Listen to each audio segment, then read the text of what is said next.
Okay, let's go ahead and get started. Okay, so let's talk about physics then.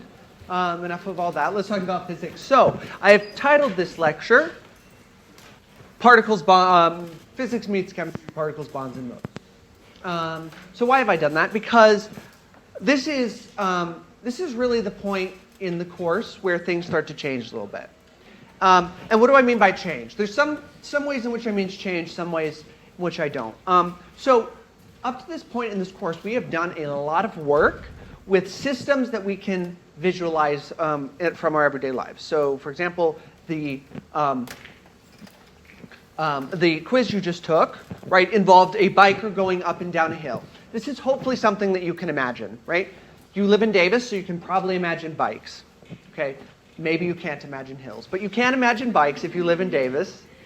And that's sort of what the first half of this course is. But now we're moving on to the second half. So this is week 5. So the end of this week, we're halfway through the quarter, which is wild. We're in week 5. We're going through this transition. So what are we transitioning to?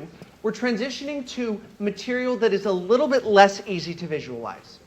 It's a little bit less easy to visualize. And the reason is that we're going to start talking about very small things now, namely particles.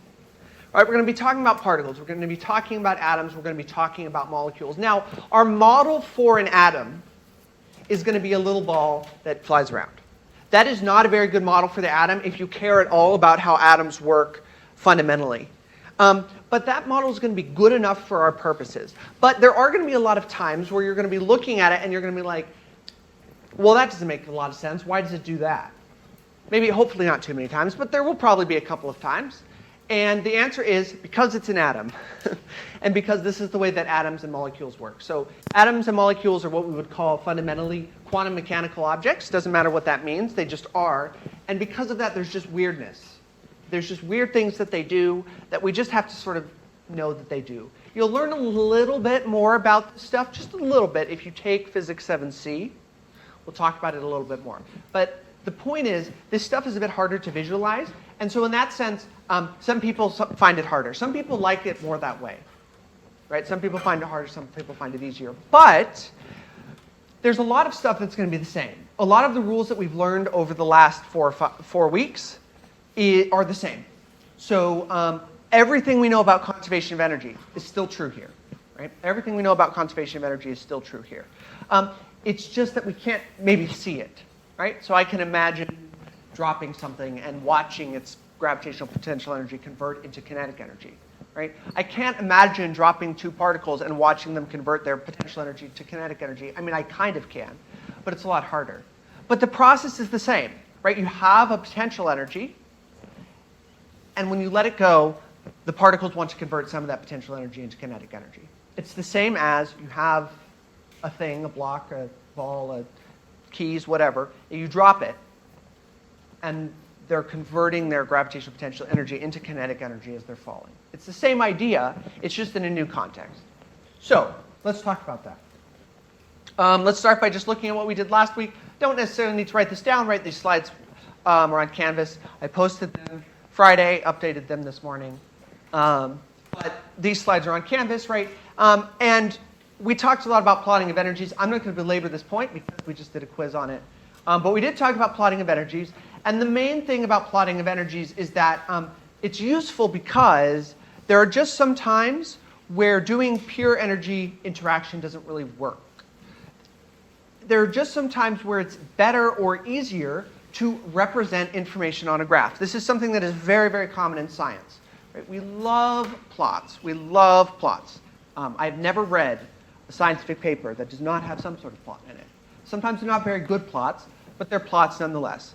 And in this case, usually what we're doing is what we did on the quiz, right? You're looking over we have an object that's moving from one place to another, and we're interested in what its different types of energies are doing as it's moving. That's what's going on, right?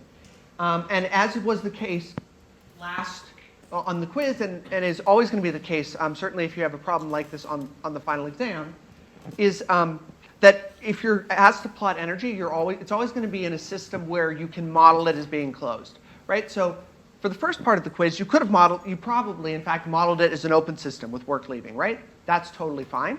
That's one way we have of dealing with air resistance. The other way we have of dealing with air resistance is what you were asked to do in the second part, right?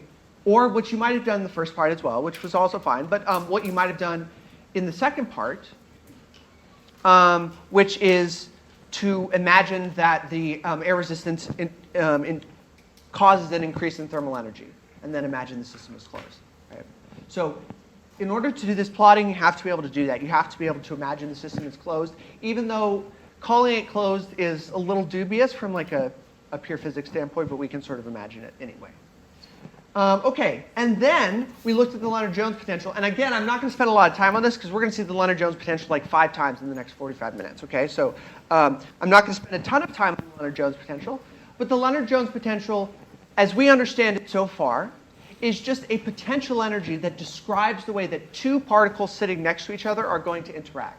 Now, what I do not want you to do, please do not do this, is go to your chemistry professor and say, "Dear chemistry professor, my physics professor said that this is how particles work and bonds work. So why are we doing chemistry?" The answer is that the Lenanrd-Jones potential is a really incomplete model.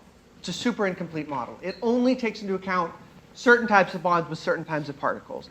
But remember, how did I introduce physics at the beginning of the course? I said physics is the most general set of rules that we can use to learn something interesting about the way the world works. I don't think those were the exact words, but it was something to that effect, right? And so what we're doing here is we're just applying the laws of physics in as the most fundamental rules that we can think of to try to understand some things about the way that particles behave. It's not going to be perfect. What we're going to find, though, is that it's a pretty good approximation in some cases. It's not going to be perfect, but it's going to be a pretty good approximation. So like, what's an example where the Lenanrd-Jones potential just doesn't work at all? Well, the Lenanrd-Jones potential describes the way that neutral particles behave, right? Particles with no electric charge. But a lot of particles have electric charge, right? Ionic bonds exist. Those are a thing. The Lenanrd-Jones potential has nothing to say about those. But again, it turns out that for sort of, I don't know, the other kind of bond I know about is a covalent bond. I don't know if this is a covalent bond. But for the kinds of bonds that we're thinking about, the Lenanrd-Jones potential works fine. But really what we're doing here is thinking about conservation of energy. We're using a simplified model of bonds so that we can actually do interesting things with conservation of energy and learn a few things. And again, are the answers that we're going to get going to be perfect? No, they're not. That's why we have a chemistry department, right? They spend a ton of time thinking about it, and thank goodness that they do, because there are so many cool things that we would not be able to do if we didn't have chemistry departments. But we're going to try to learn a little bit from the physics perspective. But again, it's not going to be perfect. Okay, so this is what we're going to do next.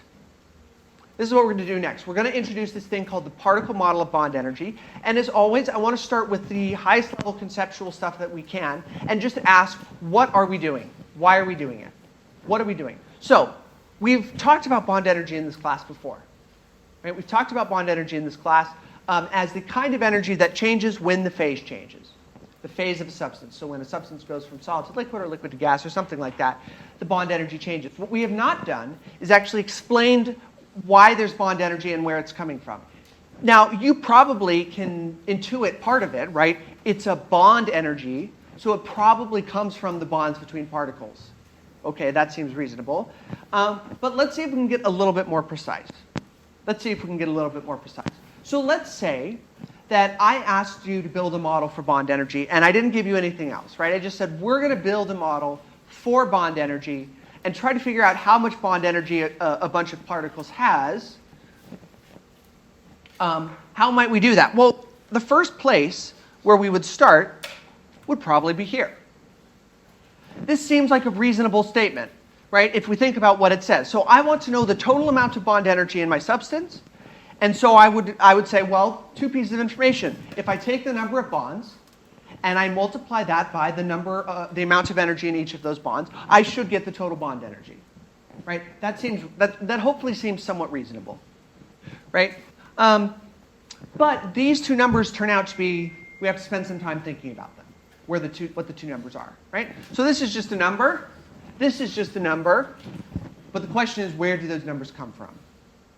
Now, I'm not going to give you the full answer. Some of this you're going to see in DL over the next couple of weeks, but I'm going to sort of hit all the main points and get to the final answer and discuss it a bit. So the first step might be to think about the number of bonds. Now, if you accept the previous slide, where I said the bond energy is equal to the number of bonds times the amount of energy in each bond, and then I said, well, let's ask a different question then. Let's ask how many bonds are in my substance. You might write down something like this. You probably wouldn't write down exactly this. There's a little trick in there. But you would probably write down something like this. You would say, well, the number of bonds is just the number of bonds that each particle has times the number of particles.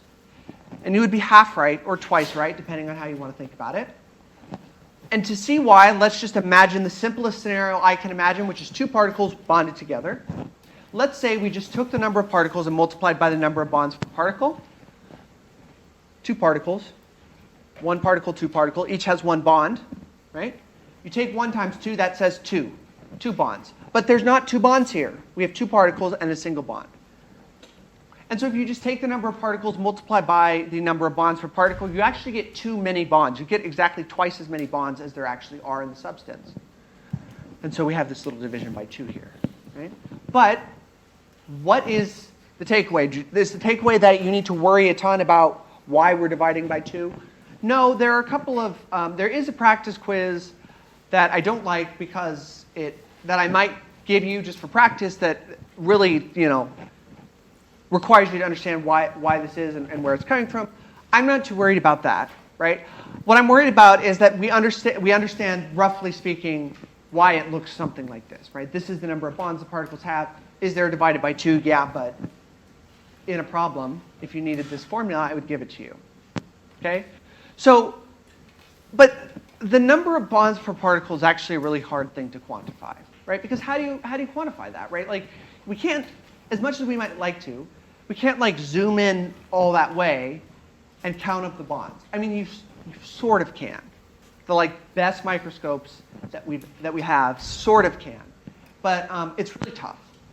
And so again, I'm going to say something that is not true in general, but is what we're going to be using for our models. Again, our models are going to be imperfect because they're physics models, right? Well, not because they're physics models, because they're models, right? No model can perfectly represent the universe, right? But we are going to try, again, just to make one general model that we can, okay, I think these got out of order a little bit. So let's go, actually not here. We'll come back to all this. Maybe not. Okay. So ignore everything I just said. Not this stuff. Okay. So before we get to the number of bonds per particle, I'm actually going to ask the second question, which is how much energy is in each bond. Okay, so we've partially asked the question, or answered the question, how many bonds does our substance have? Right? It's the number of particles times the number of bonds per particle divided by 2. Now let's ask the second question, which is how much energy is in each individual bond. Okay, how much energy is in each individual bond? And this is going to be the big idea that we're going to use. For everything over the next few weeks, chances are the Lenanrd-Jones potential is going to be involved in some way, shape, or form. It may not be directly involved in the sense that you may not be sitting around when you're working on, for example, the particle model of thermal energy, which we'll talk about in a minute. You're not going to be sitting around staring at the Lenanrd-Jones potential. You don't have to do that. But everything that we're doing from here on out will involve the Lenanrd-Jones potential somewhere. Maybe a couple layers below what we're actually working on, but it'll be there. And so it's worth our time just to look at this again. And I want to reiterate the thing that I said about it last week. The important thing to remember about the Lenanrd-Jones potential energy is that it is still a potential energy. Everything that we know about potential energy still applies to the Lenanrd-Jones potential energy, right? Everything we know about the relationship between potential energy and force still applies. Everything we know about the way that potential energy likes to turn into kinetic energy still applies. We got a little bit of time to work with it last week, but I want to spend a little more time thinking about it here. So let's ask. So if we're asking the question, how much energy is in each bond in a substance, this is going to be relevant. It may not be obvious exactly how we're going to use it yet, but this is going to be relevant. So let's talk about how. So here's the thought experiment that we're going to do. We are going to imagine a solid substance. So this is a solid. I said it on a slide. I didn't say it out loud, but I'll say it out loud now. The model that we're building right now has to do with bond energy of solids. Bond energy of solids. I'll talk about why that is here in a minute. But bond energy of solids. So let's imagine a solid substance with no thermal energy. Zero thermal energy. Now, a little aside, something you do not need to write down, but that I think is interesting and worth saying. It is not possible to actually have a substance with zero thermal energy. So if you take if you do pure math, if you go to school and you just study math, which, the people who do that are way smarter than me. But there are people who do that. And a big thing that people like to do in math is prove things mathematically, right? You say, if we accept that these couple of things are true, and then I can do math and get to a result on the other side, which I can also guarantee is true as long as the rules of math and logic have been followed. This is something that it's fascinating that we can do this, but we usually cannot do this for things in the real world, in the physical world. That's usually not something we can do. But there is one exception that I know of in physics, exactly one exception, which is that it has been mathematically proven that it is not possible to actually cool a substance down to 0 degrees Kelvin, to absolute zero. It has been proven that that is not possible. So when we're imagining a world where we have a solid substance with no thermal energy, we're imagining a world that does not exist. At least not in this universe. Maybe there's another universe where it's possible. I don't know. But certainly not in this universe. It's not possible. But that's the nice thing about our brains, is we can imagine worlds that don't exist, but are close enough to the world that exists that we can learn something interesting. So that's what we're doing here. So let's imagine a world where we can cool the substance down to 0 degrees Kelvin. Right? Particles have no thermal energy. They also have no kinetic energy. We'll learn about the relationship between thermal energy and kinetic energy in a minute, but particles with no thermal energy have no kinetic energy. And so the question is, if those particles are interacting according to the Lenanrd-Jones potential, right? So they're bonded together, and the bond is described by the Lenanrd-Jones potential. The question is, how much energy will they have?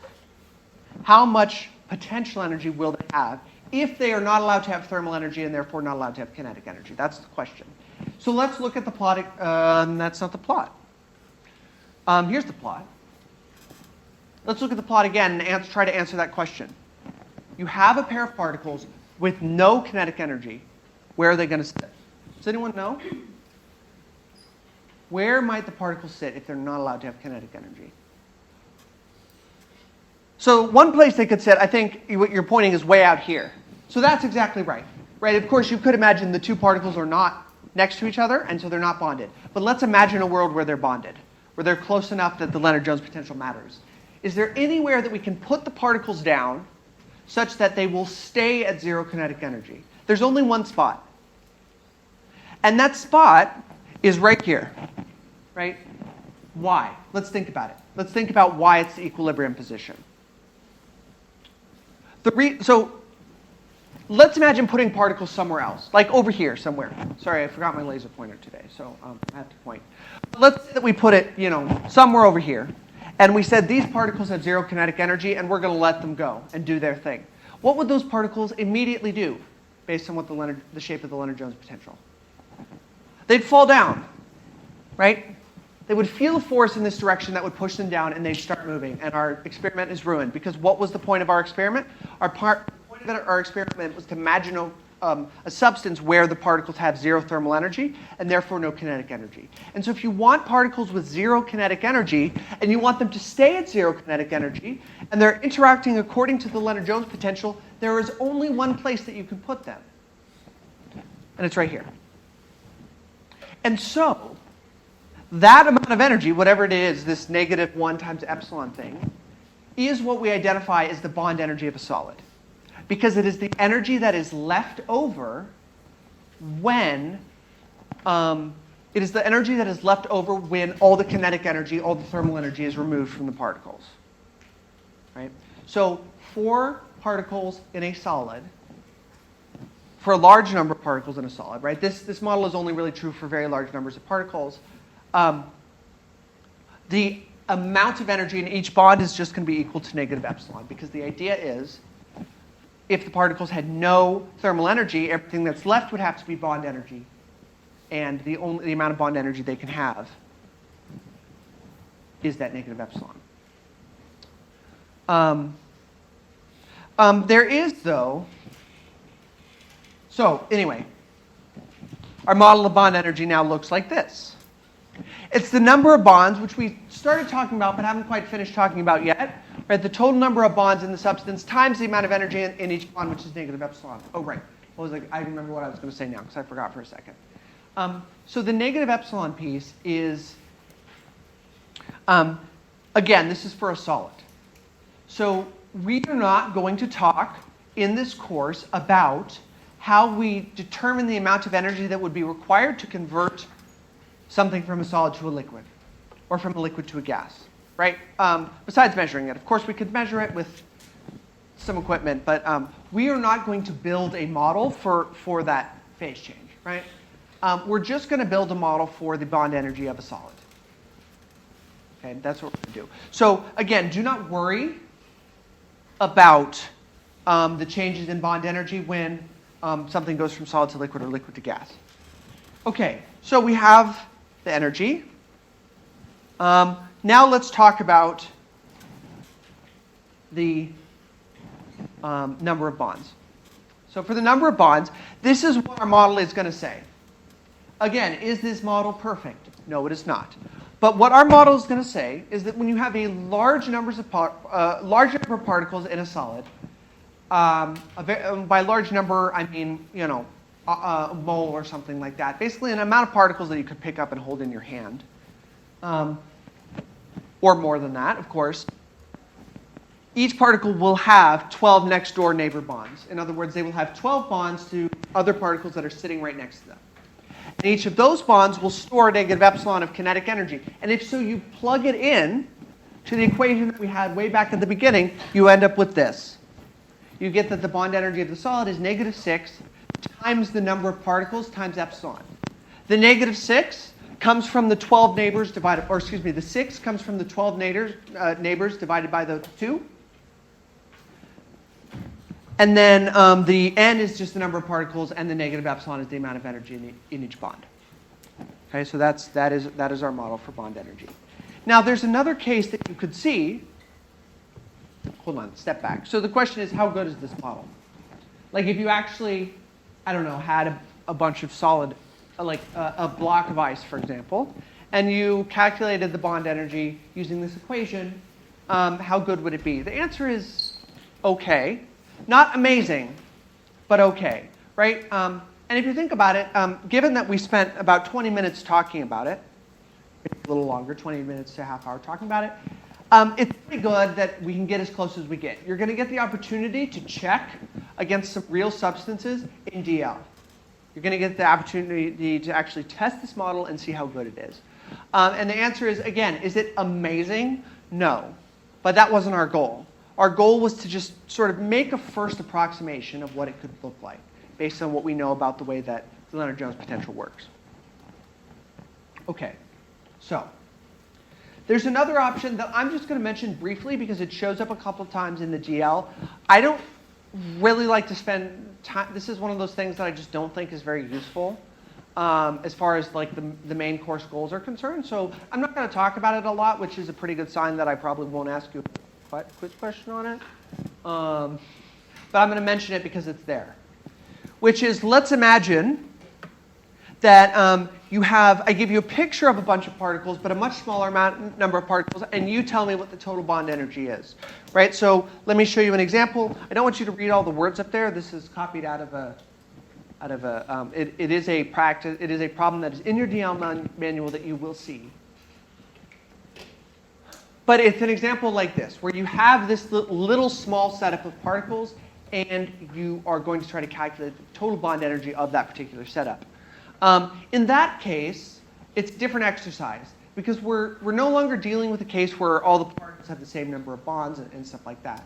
What you would do in this case is you actually go through and actually just count up bonds and figure out how much energy was in each of them and then add it up. Right? Like I said, do I think this is super important? No. But you are going to spend a little bit of time on it. And the key thing to take away is that when I say estimate the amount of energy in each bond, I mean estimate based on the Lenanrd-Jones potential. Right? So let me show you an example. So let's go back here. So these two particles, right? So sorry, for those on the recording, what I'm pointing at is you have this line of particles. Pick the two of the particles that are not right next to each other. How far apart are they? Well, that looks to me like if the particles that are right next to each other are roughly the equilibrium distance apart, then it would make sense that the two particles that are not right next to each other are twice the equilibrium distance apart. And so, let's say you had this. How would you determine the amount of energy that was in that bond? You would go to this plot. You would find twice the equilibrium distance apart, which is about here. And you would just estimate off the graph how much energy there is there. That's it. That's all you would have to do. Somewhere in your DL manual, I don't remember exactly where, but somewhere, there is an equation where if you plugged it into a calculator, it would give you this plot. Which also means that if you plugged it in and then plugged in a distance, it would give you an energy. You do not need to do that. That is not it's just annoying. There are too many easy ways to make mistakes. So if I'm ever saying estimate if I'm ever asking you to estimate a bond energy or to determine a bond energy for a small number of particles, you're going to do it. You're going to figure out how much bond energy a bond has by looking at this plot and just estimating as best as you can. It needs to be kind of close, but it doesn't need to be exact. Keep that in mind. That's all I want to say about that part. You'll see more of it in DL. Okay. We do not need to worry about that. Okay. So that's the particle model of bond energy. And the particle model of bond energy is simpler than the particle model of thermal energy. Because again, with the particle model of bond energy, all that we're doing is we're saying, let's count up the number of bonds that are in the substance and multiply that by the amount of energy that's in each bond. Right? And there's a similar thing that you could imagine doing. For thermal energy, you could say, let's figure out how many particles there are in the substance. Let's figure out the amount of thermal energy that's in each particle, and then just add it up. Right? That seems like a reasonable thing to do. And you'd, of course, be exactly right, but the amount of energy, of thermal energy in each particle turns out to be more complicated. It's a little bit more complicated than the bond energy case. So that's what we're going to start looking at today. We're not really going to finish it up till next week, but we're going to start today. So like I said, the Lenanrd-Jones potential energy shows up all over the place. When we're thinking about thermal energy, we're not going to be spending a ton of time looking at this. But I want us to just think for a moment about what we mean by a particle that has thermal energy. So for the bond energy case, we imagine particles that were sitting right at the equilibrium distance, right at the bottom of the well, and just motionless there. But now let's imagine that we start adding energy. What are those particles going to start doing? They're going to start kind of going like this. Right? They're going to start kind of bouncing back and forth. A lot like a spring. Right? It's a lot like a spring where if you pull the spring down and you let it go, it's going to bounce up and down and up and down and up and down. Right? In the perfect physics world, it would do that infinitely. In the real world, it slows down because there's like friction and all this other stuff. But particles do the same thing. When they're sitting next to each other, they're never just going to be sitting there. They're always going to be kind of bouncing back and forth like this. And it's that bouncing back and forth that gives us what we think of as thermal energy. Now, you might say, based on everything you've said, okay, well then, based on what you've said, it makes sense to me that if potential energy turns into bond energy, right? So if we look at individual particles, we have potential energy. If we look at large numbers of particles, we add all that up, we have what's called bond energy. So you might say, well then, maybe kinetic energy is what turns into thermal energy. So like an individual particle has kinetic energy. If you add up the kinetic energy for all the particles, you get the thermal energy. And again, just like with something, I don't remember what I said, something earlier, you'd be about half right there. This turns out to not be quite right. This is a very reasonable thing to think, especially based on everything you've been taught up to this point in science classes. So if you thought this, I don't want you to feel bad about it, because it's a very reasonable thing to think. But it's not quite right. As is often the case with physics, we learned that some things we thought we knew about the universe turn out to be not quite right. This is one of them. So let's talk about how it actually works. So let's talk about what we know. Right? Let's talk about what we know. What we know is that we have these two descriptions of the energy of the system that should be equivalent. right? So we have what we call the microscopic case, where we zoom in, zoom in, zoom in, try to understand what a couple of particles are doing, and then just imagine that all the particles are doing basically the same thing, right? So we could imagine adding up all the kinetic energy and all the potential energy of our particles, and getting a number, some total energy. It doesn't matter what it is. It's just some number, some amount of energy. And then do the same thing, except instead of thinking about the kinetic and potential energy of individual particles, we think about the bond and thermal energy of all the particles together, right? We could do that. And in principle, they should give us the same number, because this is just two ways of describing the same thing. It's just two ways of describing the same thing. So they should give us the same number. This is what we know. The question is, how is it divided up? So to do that, we need to talk about this new concept. So this is a concept, this is called a mode. It's a concept called a mode. If in a lot of times, if you go online, if you take chemistry, it might be called a degree of freedom. That is another term you might have heard used. And if, like I said, if you go online and you're looking for stuff, also look for stuff that has to do with degree of freedom, because it might be helpful. But in this class, we're going to call it a mode. And what is a mode? A mode is just a box that you can put thermal energy into. As far as we are concerned, a mode is just a box that we can put thermal energy into. But there is something very special about the box. There's something very special. And that is, no matter what, each mode in a substance always has the same amount of thermal energy in it. Okay? So why is this the case? Well, okay, two things. Number one, it's not really the case, right? It's not exactly true that this is. It's not exactly true that every mode in a substance always has the same amount of energy, but it is approximately true, right? If you sort of do average everything out, this turns out to be true. And so, if we wanted to know the thermal energy of a substance, we would need two pieces of information. We'd need the total number of modes, right? And we would need the amount of thermal energy in each mode. So if I haven't said it yet, I'll say it explicitly.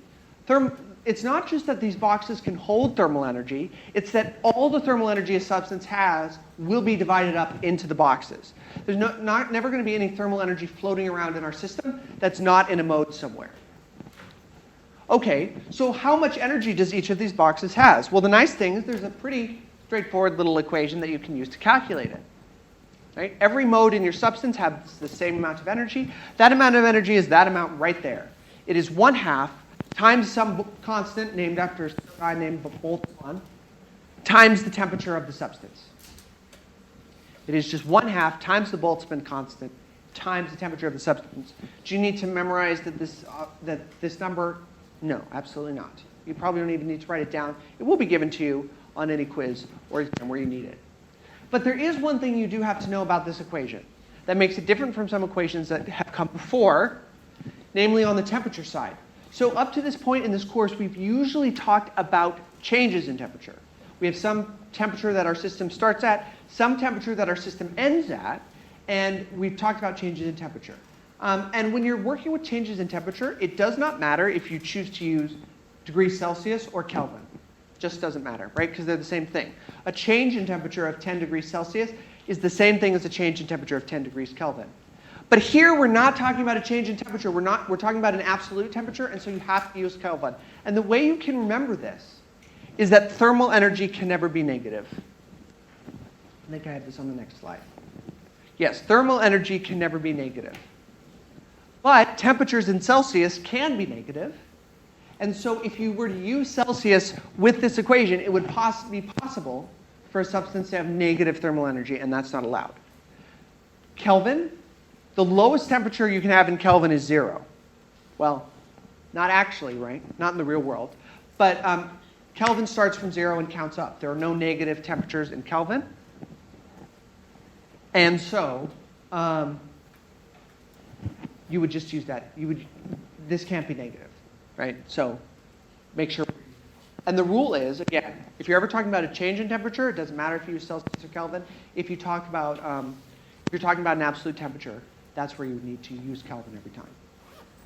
I read an article a while ago, I don't remember when, but something about how if you like heat things up in a really weird way enough, they start behaving as though they have negative temperature.